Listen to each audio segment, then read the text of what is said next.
Hey everybody, welcome to another episode of Butternomics. I'm your host, Brandon Butler, founder and CEO of Butter ATL, and today, we got somebody special back in the building. The one, the only, Miss CEO herself, Miss Jai Farrell. Jai, how are you doing? I'm feeling real buttery. I feel real good today. Okay, well, we're gonna get us some butter. We got these cookies in here. We got the Girl Scouts in here. For those who don't know, man, look, Jai's amazing. She's our first return guest. We did it live last time, so we had to really bring her in the studio so we could break some stuff down this time. It was a vibe. We're gonna get into it today. Okay, I'm ready. Now, you know what I'm saying? For those that don't know, Jai is the first black woman CEO of the Girl Scouts of Greater Atlanta in how many years? 100 plus. 100 plus years, y'all. Jai, just tell people, what's that like, Jai? Because last time we talked, you were just now getting I was just getting in the role. It is probably, you know what, not even probably, it's the most rewarding work I've ever done. I get to walk into spaces and see little girls, some that look like me, some that don't, girls who have eyes that are really big and excited, and they're looking at me like I'm their aspirational dream or something. It's so weird. This was not on my bingo card at all, but I am so grateful. I get to truly be an impact and something that girls can look up to. I'm proud of myself for being able to be in that situation, but I never even thought this for me. I think sometimes we think about our dreams and what it was. This was not something that was on my list. Yeah. Now I got to ask, what caught you off guard in that situation? Because I remember last time we were talking, you were talking about how y'all own horses and y'all got all this real estate. What are some things that now that you've had a chance to get real comfortable in there that kind of caught you off guard and you didn't even know that you needed to know then?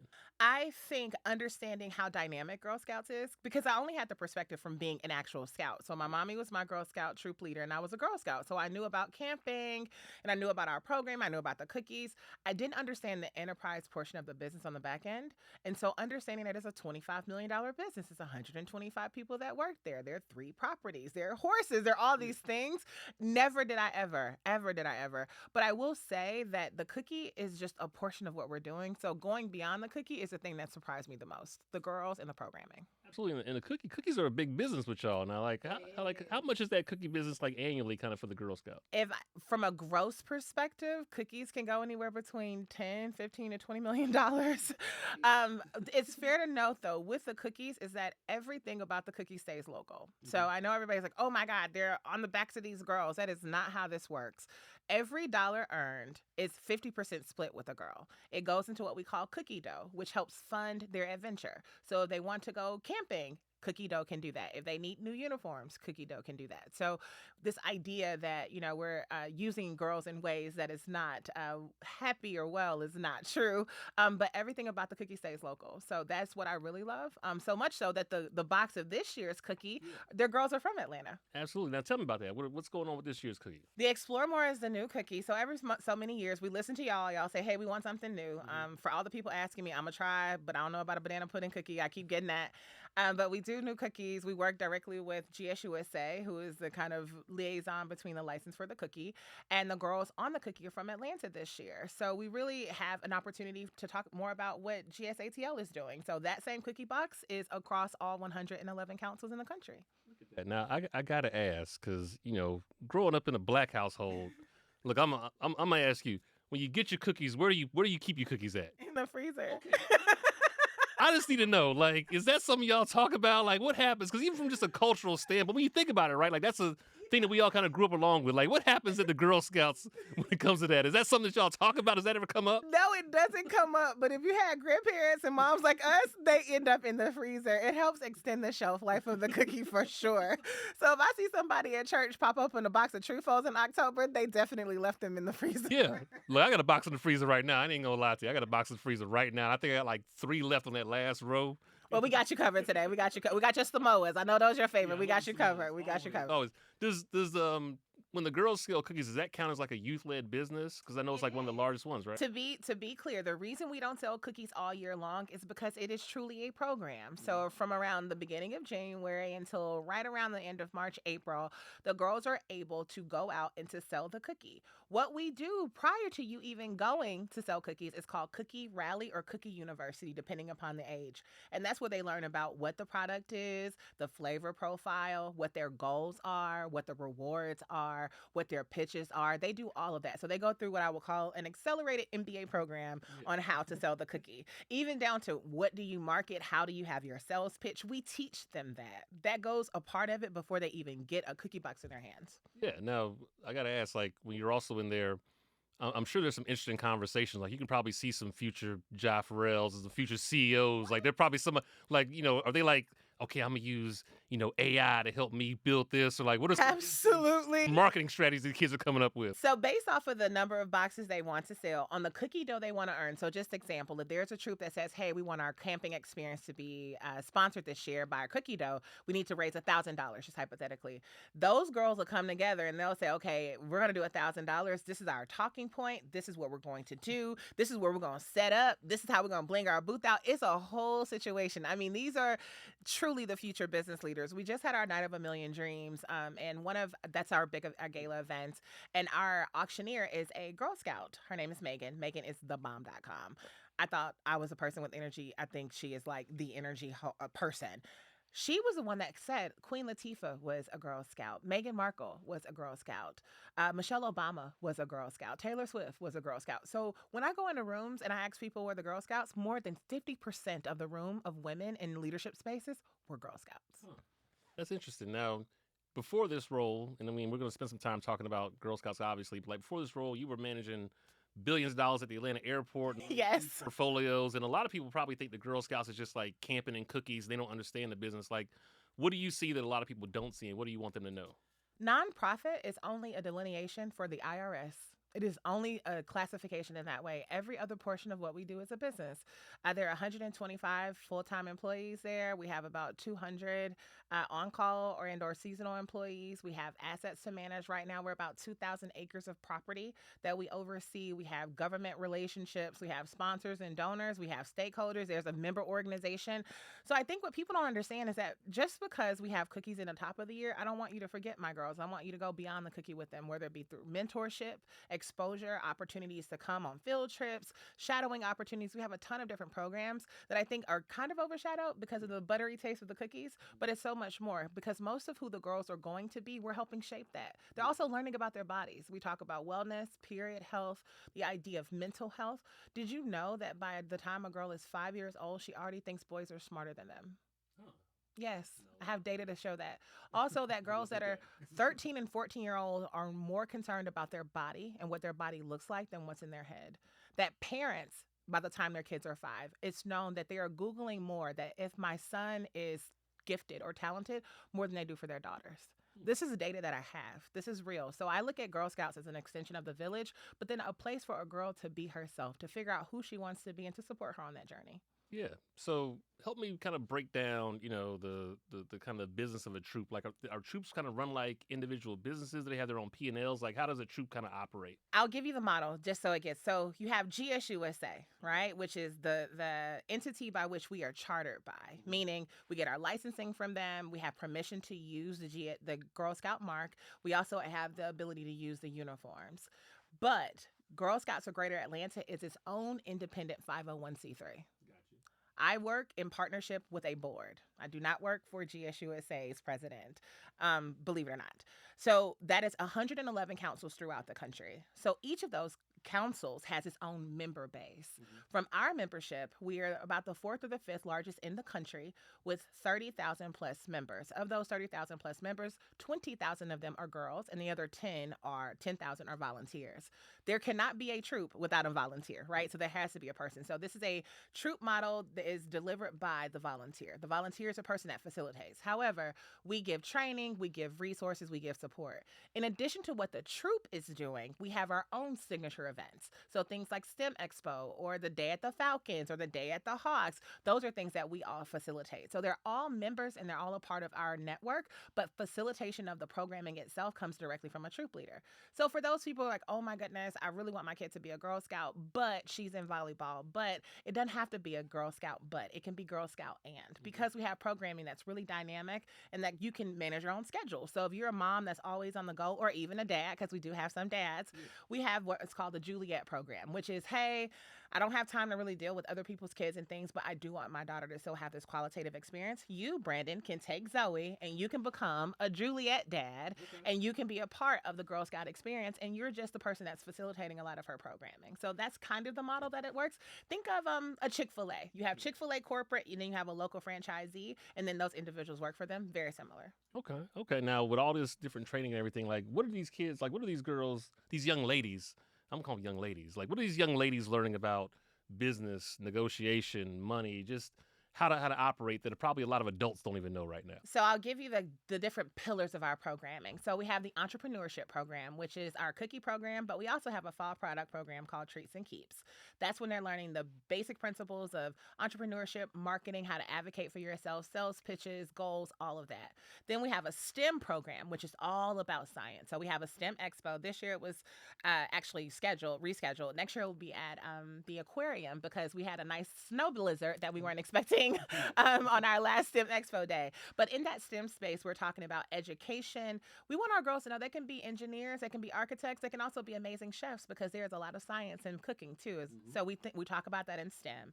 Then we have a leadership program. That is our accelerated program for the girls who want to have higher awards. We just had our gold award program, and that's the girl that said, hey, I found a problem in my community. I have a solution. It's a scalable and sustainable solution, and I want to tell people how to make it. So Leilani, Portia, I have so many girls. Leilani, I'll call out for a minute. She has a program where she's talking about maternal and women's health, so menstrual health, right? So how to be more savvy with your body, understanding what this part of your period means. We're doing that. I have a girl who has Suti, literary lullabies. Her thing was being able to translate literary stories across the country in all kinds of languages. So these girls are finding solutions to problems that are active in their communities, not later, but today. Yeah. I have girls today, over 80 of them, who said, I want to be a Gold Award girl. Then I have girls who are still in troops and they're saying, hey, we found a solution to something, but they're doing it amongst the troops. Those are younger girls, and that's our bronze and silver program.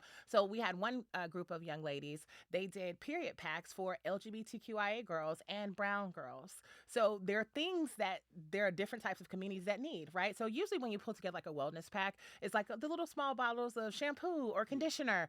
They're giving stuff that's more for coilier hair. They're giving things for different types of skin. So the girls are identifying communities that may be marginalized or overlooked, and they're saying, I want to change that. I had a group of girls who created an ADA compliant playground in their community because they realized that kids with disabilities couldn't get on certain portions of the playground. Mm-hmm. So these girls are really taking this idea that I can change the community and doing it, and we're helping them do that. So that's that. And then we have outdoor programs. So when I talked about outdoor stewardship, the horses, the camps, we have 2 camps this summer that'll be open for overnight and day camp. We have Camp Timber Ridge, which is about 20 minutes from here in Mapleton, Georgia. And then we have our other property called Camp Merriweather, which is where the horses are, and they can stay overnight there too. So they're learning to be themselves. They can be whoever they want to be. And then we tell the parents to leave us alone because it is a no cell phone zone. Now, I think a lot of people, at least not a lot, but definitely myself, I know, like when you talk about the Boy Scouts, for example, I know the highest you can go as a Boy Scout is like an Eagle Scout, mm-hmm. right? Like, what's kind of that process like for a Girl Scout? That's the Gold Award. So so let me clarify. Scouting is for everybody. So shout out to Tracy and his team at Scouts of America, aka Boy Scouts. Eagle Scouts equivalent is our Gold Award program. The difference mainly between what we do and what the Boy Scouts are doing, it is girl-led by girl choice. Mm-hmm. So if a girl doesn't want to go camping, she doesn't have to. If a girl doesn't want to sell cookies, she doesn't have to. She matures and matriculates through the Girl Scouting experience. But if you are wanting to be a Gold Award, you do have to have a proven product or concept that goes through a review process. There are even judges and coaches that are helping them bring this to action into life. So when it talks about scouting and the way that Boy Scouts have to go to camping and have to hit certain thresholds, the girls are navigating and what makes sense to them, which is also the opportunity and also a challenge, because if you have a troop leader who doesn't like bugs and doesn't want to go outside, it's likely she does not want to go camping, right? And so, or if you have a troop leader who does want to go outside and you don't like bugs. So we really try to make sure that the girls are being matched with troops that are more aligned with what their desires are. What I will say is it's a sense of community and sisterhood that is like no other. My mother was my Girl Scout troop leader, and I learned how to find my voice and how to advocate for myself at the great age of 4 and 5 years old when I was a Girl Scout. So when I think about who these girls are going to be, sometimes I get concerned when I'm like, oh my God, these are not the kids that Whitney Houston talked about being our future. But when I look into the girls' eyes of my girls, I know 100% our future is bright and in safe hands for sure. Yeah. Now, interesting too when you talk about kind of like matching girls up with like interests and all that stuff. I wonder like how does innovation play into all that? Because that's not even something I considered, right? Like obviously different people want to do different things. They might have different interests. Like, how are y'all using like tools like again AI and innovation to help kind of match up girls with different programs that they might be? We have integrated tools. So when you sign up to be a Girl Scout, most people want convenience of their homes, right? Their space. So you might put your zip code into what our Girl Scout our Troop Finder portal, and that's where you're like, okay, these are the troops that are in my area. The challenge that we have though is if you get with a troop like you said who doesn't want to go camping and you want to be a camp girl, we are back to the traditional word of mouth. My goddaughter, Ferrell, is in the Ebenezer troop. She does not live in Ebenezer's district. But because of the wealth of knowledge with Ms. Dees and Ms. Rhonda over at Ebenezer, we've aligned ourselves because Ms. Dees does not play when it comes down to the girls, not just being leaders, but also being able to be great outdoor stewards. So sometimes it's a matter of word of mouth. The other part is it's community, it's school. So for me, my Girl Scout troop was in my church, so there was convenience there. We have partnerships with the YMCA, so there are Girl Scout troops there, and then also at elementary schools. So we're able to get the girls where they are, and then you can kind of navigate. Now, do I have people who go to other troops? Absolutely. Everything ain't for everybody. And when I play AAU basketball, I probably was with Team Georgia, and then probably with, the Atlanta Celtics. Why? Because you just find what works for you. But it's all about how do we get the girl to be in a community where she can feel like she can thrive. So if somebody calls and says, hey, I'm looking for my daughter to be in a different kind of troop, we have some parents whose children they're not at very diverse schools. So Girl Scouts might be the only minority and diverse touch point that they're able to get. So if we're able to provide that to them, that's all I ask is how can we do so and do so safely? We also don't play about our background checks for our volunteers. Everybody who come on my campus, I know your speeding tickets. What's the relationship like between the Girl Scouts and the Boy Scouts or Scouts of America? Because again, I know people hear Scouts and they probably think it's all in the same. They do. So from a founding perspective, yes, the founder of Boy Scouts and the founder of Girl Scouts were married at some point. However, the idea that Girl Scouts is girl-driven for girls, I'll give you an example. We had bedazzled uteruses at is it uterus or uteri? I don't know. I have to look that up. We have bedazzled uteruses and fallopian tubes at our girls' gold award ceremony. Why? Because it's about girls and gold and their gold award process, but them talking and advocating for themselves. Now you might see some bird boxes, you might see some benches, but you probably won't see any bedazzled uteri at a Boy Scout event. Boy Scouts, again, Scouts of America is inclusive of both boys and girls, but because our girl program is girl-led for girls to choose, it's just a different type of program. Are we still friendly? Yes. Do we support each other? Yes, because scouting is for everybody. As a girl who grew up in Atlanta, I didn't realize that people actually went outside to camp because they wanted to. Like, you want to sleep outside? What? My camping experience completely changed my life. So then I started to understand what smelling like outside meant, right? Because I was outside and camping. So I think a lot of it is also exposure. How do we get the girls to be exposed? I think the Boy Scouts or Scouts of America is trying to do the same thing because they're a big leadership cohort.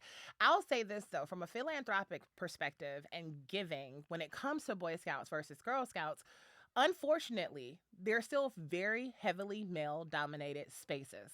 When we get donorship and stewardship, national fact, women receive less than 2% of overall philanthropic giving from any entity. So of all the hundreds of billions of dollars that are given to philanthropic organizations, girls and women organizations are getting less than 2% of that. So what that tells me is when I go to a Boy Scout event, it's not that the Boy Scouts are better or great. It's that the alumni of the Boy Scouts are making sure that they're seeding back into the programming.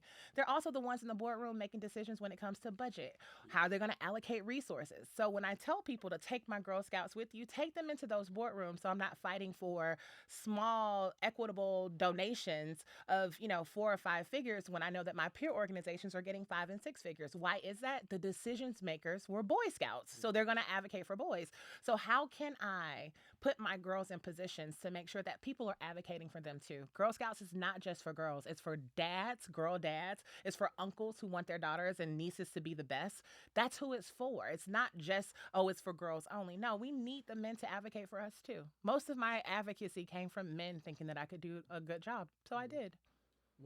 Now you talk about like getting the Girl Scouts into the boardrooms, getting examples. Like, what is the like? Is there any data around kind of the pipeline? Because you mentioned a lot of amazing women that were Girl Scouts. I think you said Michelle Obama and a lot of other people. Like, what kind of data do you have to kind of show what that pipeline from kind of Girl Scout to CEO, like successful business owner, kind of looks like? Actually, we're completing our book of work for that. It's called The State of the Georgia Girl Report. Okay. We've partnered with the Girl Scouts of Historic Georgia, which is the home council. It's in Savannah, to come up with all the various data points to identify the why Girl Scouts is the solution to girls and women. So things like that pipeline, right? So following that girl from when she's a Daisy or Brownie until she graduates from high school and college.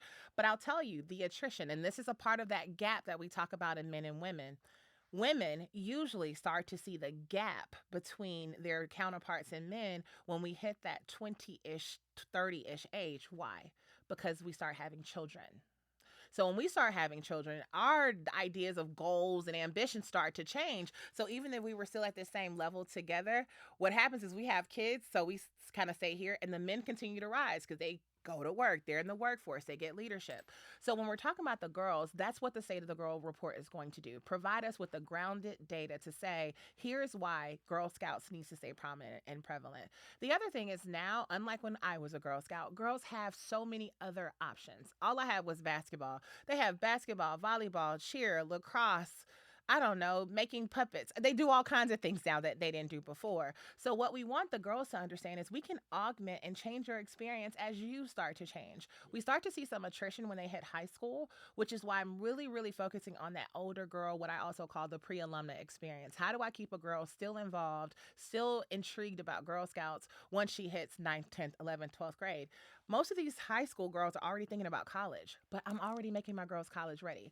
The next workforce for women, it's coming out of girl organizations, and Girl Scouts is leading that way.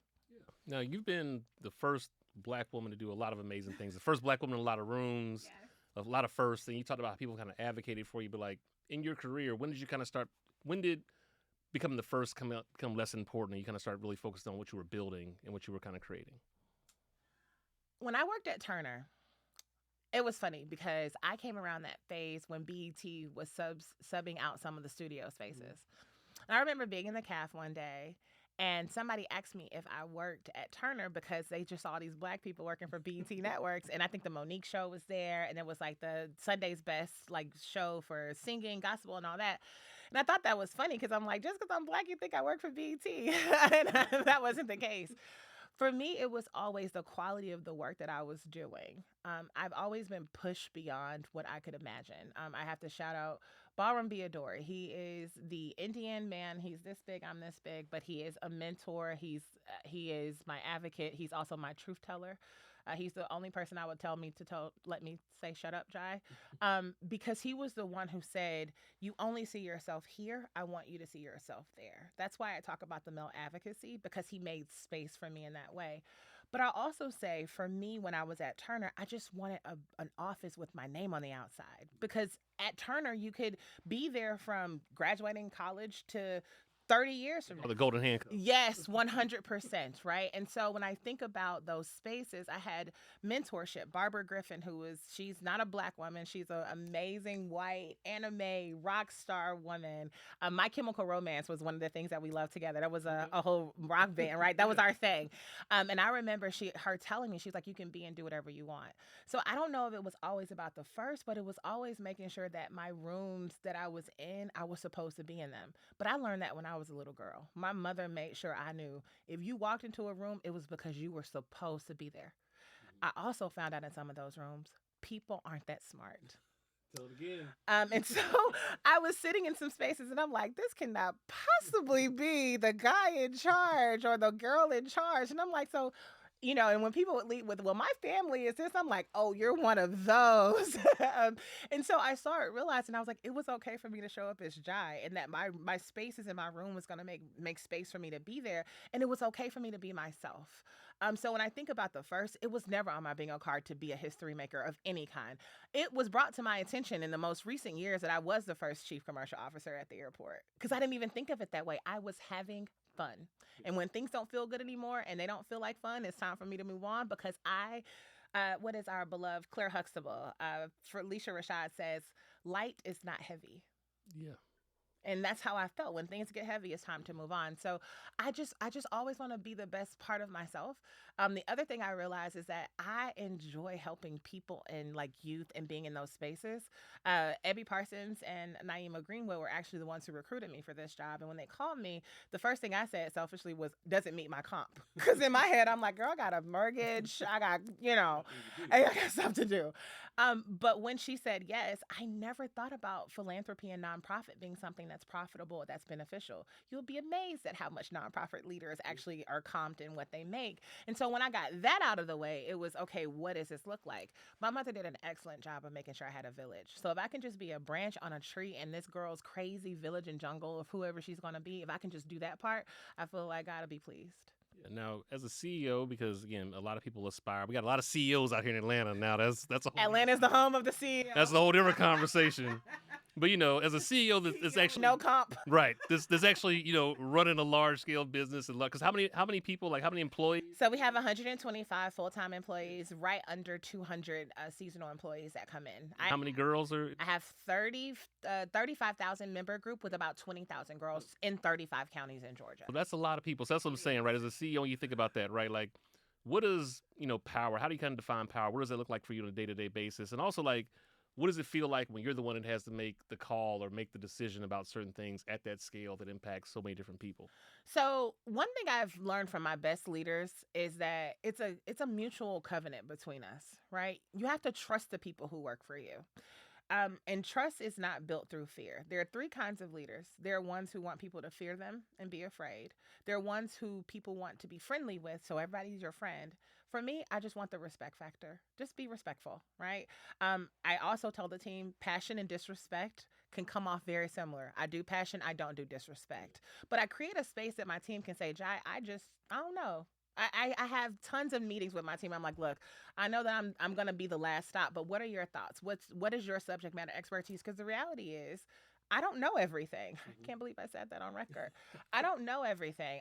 Fun fact, Emmanuel Jones, who is a senator, he also used to own a whole bunch of car dealerships. I just saw him at an event this past week where I was getting an honor from the Women's Leadership Council from the Capitol. And I remember when my mom bought my car from him. So we go down to his Ford dealership and he's talking about the car and what the car does. My mom's like, oh my God, how did you get into selling cars? He was like, I don't sell cars. I own a car dealership.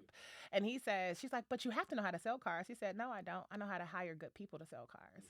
And so that was my first lesson in leadership of you don't have to know everything, but you have to have people around you that you can trust and let them do their jobs. One of my hardest things when I was at the airport was I came out of the marketing vertical before I went into executive leadership.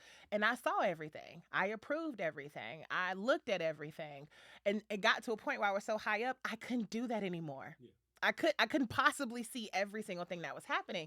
And that was probably one of the most insecure spaces I had ever been in, because I'm like, oh my God, it's going to be out there in the world and somebody's going to see it and this is going to happen to it. Then I had to realize if you cannot trust the people you're hiring the wrong people. In leadership, hiring the wrong person will cost you way more. way more than any comp of hiring the right person. So it was getting a group of people that I liked, getting a group of people who I could have fun with. You talk to anybody on my team. This is me all day, every day, until it's not. When it comes to making the difficult decisions, but then also giving people the opportunity to have an entrepreneurial type of leadership. That's just the kind of leader that I am. I've made a lot of decisions in my life, lots of them. I made a lot of decisions that's probably impacting you right now when you go to the airport. I've made a lot of decisions that's impacting your cookie.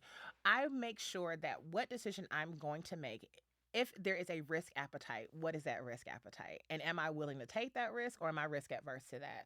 And then can I trust my people? I had no idea that we were scheduling this until it popped up on my calendar when I do my week review. And they're like, this is what you're doing. Why? Because I trust my CMO, Christy, she's the bomb, along with Leslie and John on my team, to make sure that I'm in the rooms I'm supposed to be in. If I can't trust them and I have to insert myself, I got the wrong people. Yeah. Now, I mean, you talk about decisions. Like, what's been a decision that you've had to make, whether it's in this role or somebody else, another role that like people don't know about, but you really feel like changed things and made a big impact? Okay, the one for the airport was partnering with Delta Airlines to improve the club experience. Okay. So we started that before COVID. COVID heightened what the club looked like. And selfishly, I wanted to have good club experiences too. So when I talk about the club experience, I talk about the Delta Sky Club. So shout out to my old teammate. He's my unicorn, Tony O'Brien. He's leading up commercial at the Tampa airport. But he was the one that came to me and was like, look, we need to do this thing with Amex. And it was the Centurion Lounge. And I was like, okay, how do we do this? How do we do? Because the airport, if you know, they're real estate poor, meaning there's nowhere to expand, right? So unless they go vertical, which you really can't do because it's an airport, right?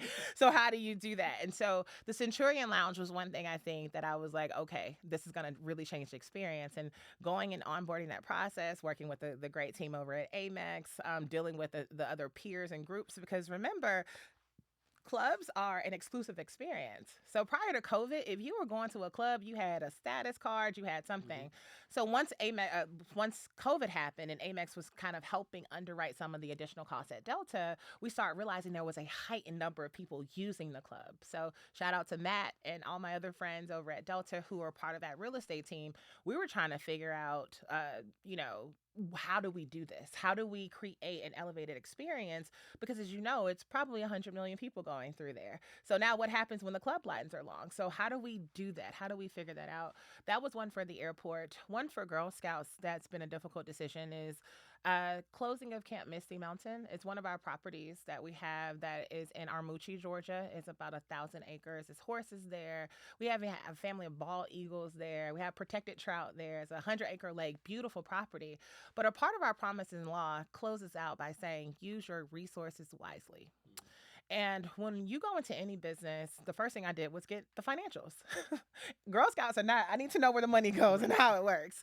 And as I was looking at this idea of how the dollars were being broken down, more than 60% of our operational budget was going to Camp Misty Mountain. But I only had about 1,500 girls who were going every year. So if you're looking at cost per girl and that analysis and what that looks like, I'm like, I can't afford this.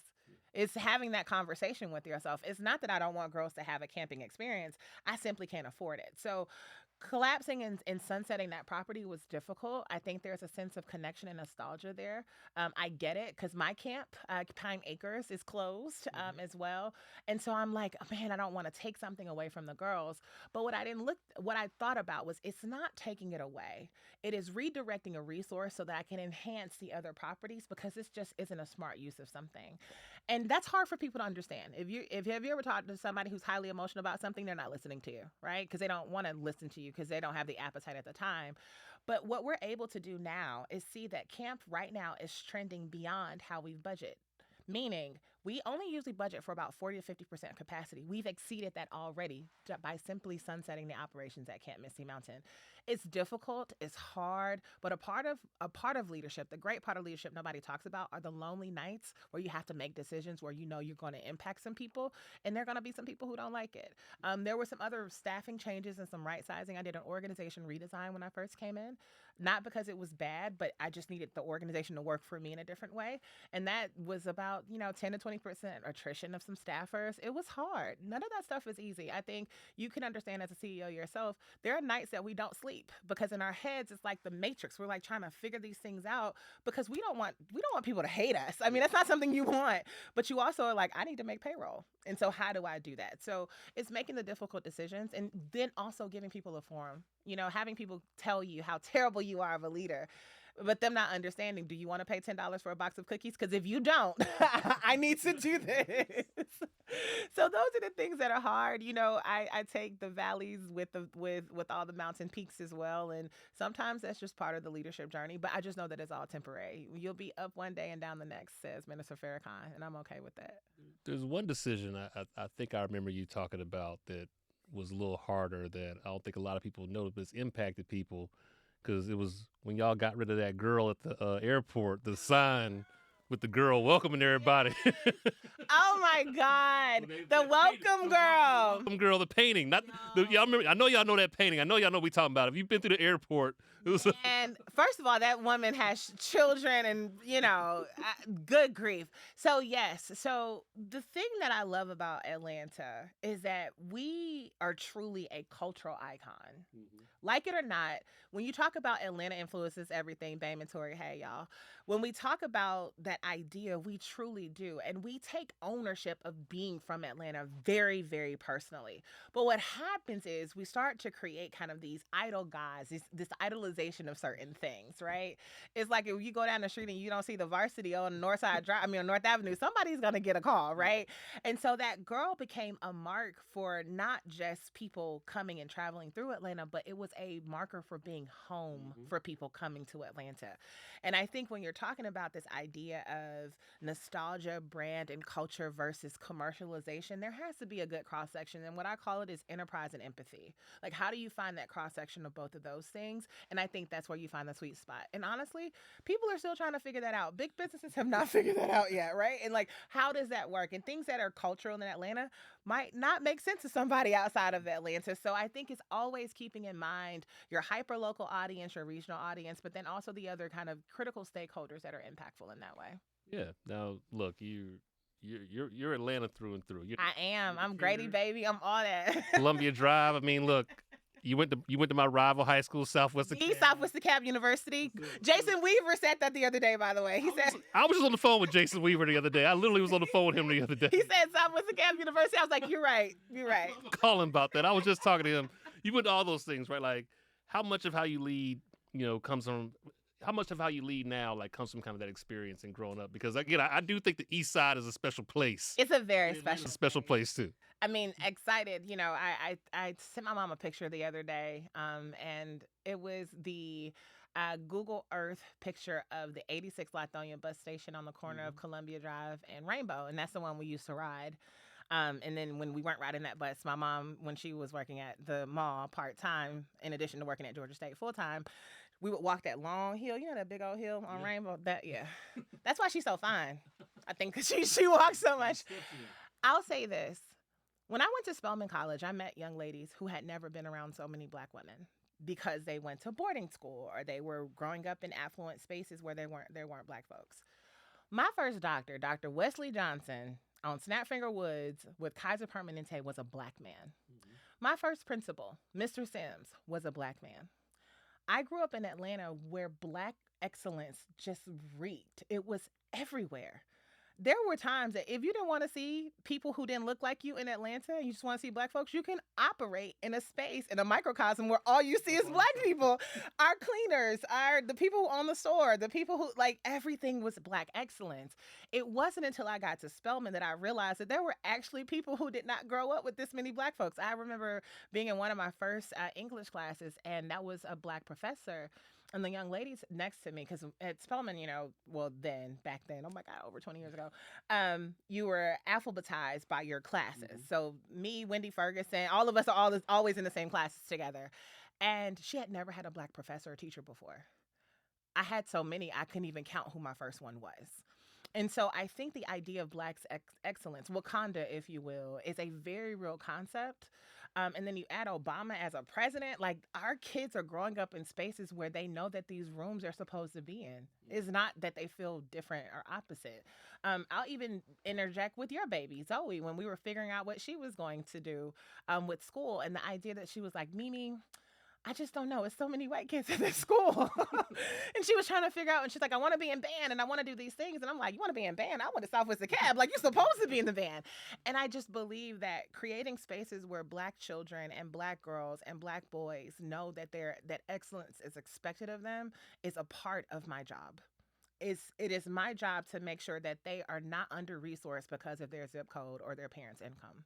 And how do I do that? I do that by having conversations with you, by being a good business steward, by making sure that, Coca-Cola and Delta are supporting us and all those things, because her zip code shouldn't matter. Because if it did, if zip code was how we determine excellence, I would not be sitting here. Yeah. And I know that. If zip code was how we determine excellence, I wouldn't be sitting here. Betsy Akuba just did this. Bessie, my girl. She included me in her book, Our Kind of Women. I couldn't make the event because we had our gala that same night. But she asked me a question that I never even considered. She was like, when you were a kid, what did money look like to you? Like, how did you know people were wealthy? One, they had a car, because me and my mama didn't have one. So I felt like if you had to have a whole bunch of money to have a car, we were on the 86 Lithonia headed to Decatur, for real. If you had braces. Because I felt like if you had braces, that meant that your mama and daddy could pay for it. Some insurance or something. Somebody got something, right? I'm like, you're orthodontia. What is that? And then the third one was if they talked about their families going to like affluent schools, like, so shout out to the original A Different World, filmed on Spelman College's campus. It's at Clark Atlanta now for the reboot. That's fine. But originally, I think about the fact that I would see Heathcliff Huxtable with HBCUs on his shirt and what that looked like. And so when my grandmother and mother would drive in from Decatur, because when grandma and grandpa left Atlanta and moved to Decatur, we still had to drive in because my church is still in the English Avenue area. We would get off on Lee Street on purpose. And so my grandmother could get off and she'll be like, there go your friends. There go y'all. Y'all going to the games. Y'all going to the football games. And so I was like, I want to go to that school because that's what Black excellence looked like to me. It looked like beautiful Black women. It looked like men who looked like Dwayne Wade with the flip-up glasses. I never considered that Blackness didn't look that beautiful for other people. So I think that there's a sense of privilege that Black Atlanteans have, knowing what that looks and feels like. Yeah, I mean, I remember I spent time at the AUC, and I remember, just talking to people that didn't come from out here. And again, this is the first time they'd ever seen anything like this. Anything like it. They're like, is this many? I mean, I'm getting bored on TV. Shout out to Paradise. You should definitely sponsor this show. But I watch Paradise. Definitely sponsor this show. Sterling, that's my guy. Which is so great. I love him down real bad. He is the epitome of like this excellence of Blackness, and it's so beautiful. But when I think about the shows I'm watching, if it ain't Paradise, I ain't watching it, right? And I tried to get into Hijack with Idris. We need to talk to him about that. The first season was much better. But the reason I'm bringing this up is because I watch a lot of retro movies. So this past week, we watched Menace to Society, and we watched Poetic Justice, me and my partner, Malcolm. And on Menace to Society, there was a point where his grandfather said, Kane, do you care if you live or die? He said, I don't know. And he said, I don't know. I've never felt like that in Atlanta. I've always felt that my life was worth living and that spaces would be made for me. Then Poetic Justice, they go to the fair, and not the fair, but like the family reunion, and then they go to like this Black, like a Auburn Avenue, Sweet Auburn thing. Yeah. But she looks around and she's like, I ain't never seen this many Black people before. They ain't fighting. And I'm like, I always saw Black people at the skating rink or at the grocery store, or like, so I couldn't understand. I'm like, and now I'm thinking about it, them growing up in the spaces that they grew up, most of those are in Oakland or in California. And I know it's a depiction of life, but I never felt like Blackness wasn't so beautiful and excellent. My friends' parents were doctors. My childhood friends, their parents were attorneys. That was just something that you do. And then if you couldn't figure anything out, you can read a book, you become a professor, right? And so I just feel like Blackness and the richness of what that is. I'm going to put that on its head, though. My best friend's sister, Nicole Camp, her sister Lanisha Camp, owns Camp Smiles Dental. It's a dental office. It's one in Virginia Highlands and another one somewhere else. I was talking to her, another one of her clients, because Ferrell goes to her, my goddaughter.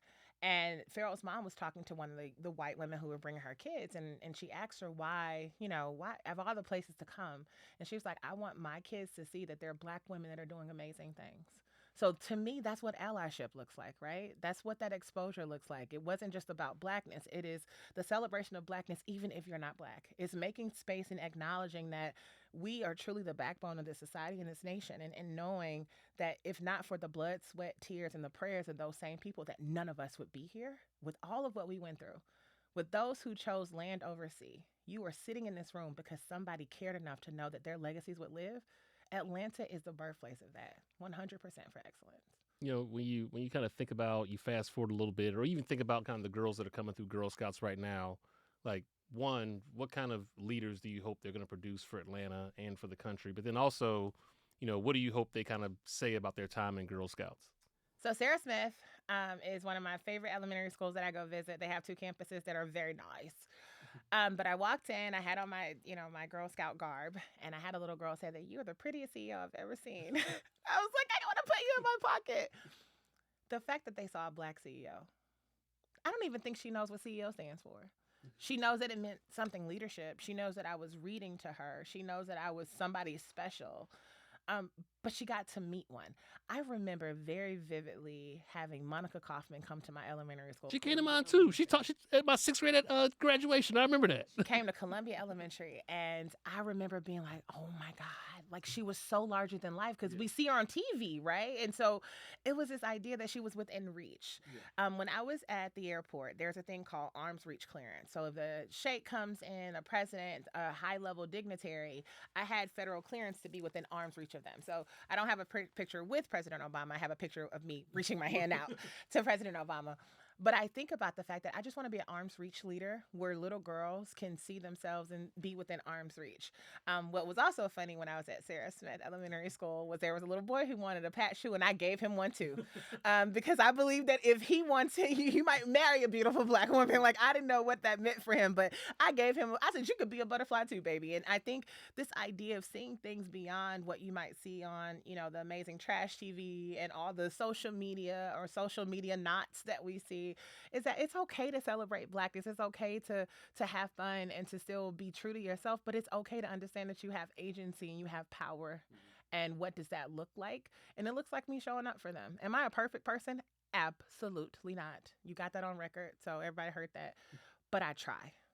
I try to be my best self when I show up, because I know that if I come in and I'm showing up as myself, it gives other people permission to show up as their best selves too.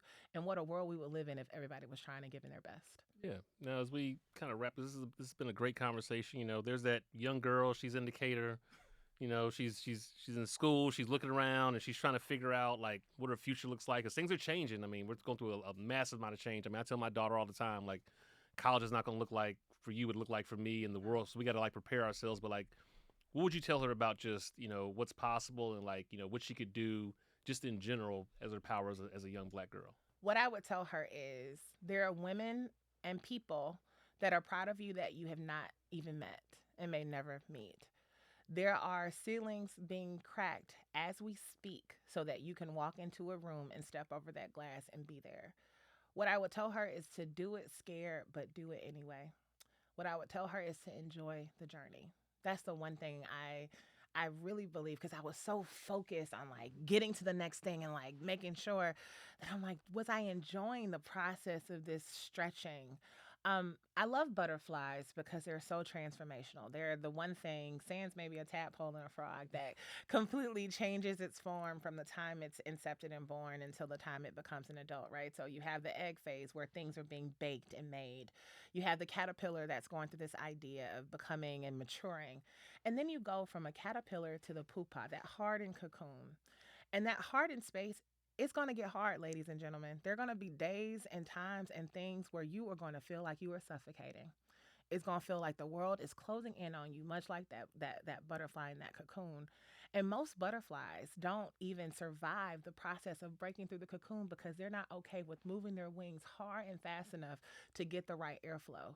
But when you do, you emerge something very completely and totally different. So what I want to tell them is the road will not be easy. And it will not look like a linear line, but the reward of becoming a butterfly is something that even you are going to be impressed with in yourself. I'm telling you, you got the bars in here, Jai. I'm telling you, man.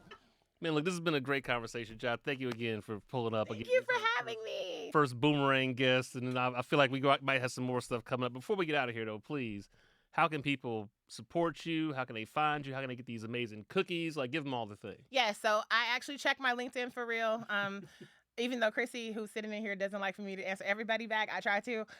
So connect with me on LinkedIn, CEO Jai Farrell or Jai Farrell, no space. With our cookies, you can go to showmethecookies.com to be able to order cookies from our girls. And I implore you, instead of using your Instacart or your DoorDash, go to your local grocery store or your Walmart or, dare I say it, Target to see. Jamal Bryant said we can go back to. I know, JB gonna be like, Jai, what you doing? My Uncle Craig Oliver's gonna be like, wait, he said we can go back, right? Tiffany Mallory said we can't. I'm not even getting into it. I am not touching that with a 10-foot pole. But if you like Samoans, Trifles, Explore More, Thin Mints, showmethecookies.com or pull up on a local girl and buy her table out. I buy out every table I see, which is why I got more cookies than what a girl needs. But they need that support. They need that success. They work really hard for it. So thank you. Thank you so much for having us. Absolutely. Well, this has been an amazing conversation. Thank you for coming out. Congratulations. I learned a lot about the Girl Scout, things I didn't know. Shout out to Chrissy and everybody who helped make this possible. Yes, my team, Knit a Bomb. Absolutely. And with that said, y'all, that's the pod. We out. Peace.